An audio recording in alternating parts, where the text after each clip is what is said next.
Hello guys! Meet up after such a long time.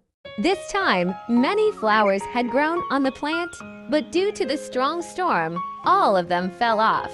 As a result, only the damaged buds were left, and no new flowers were growing. So I thought of removing those damaged buds so that new flowers could grow.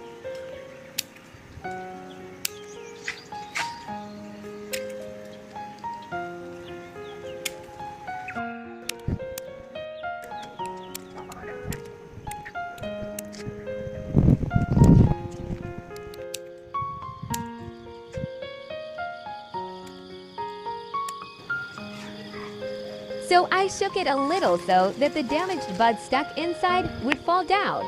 And as you can see, all the damaged buds have fallen. The result will come soon, then we'll see if the method we used was right.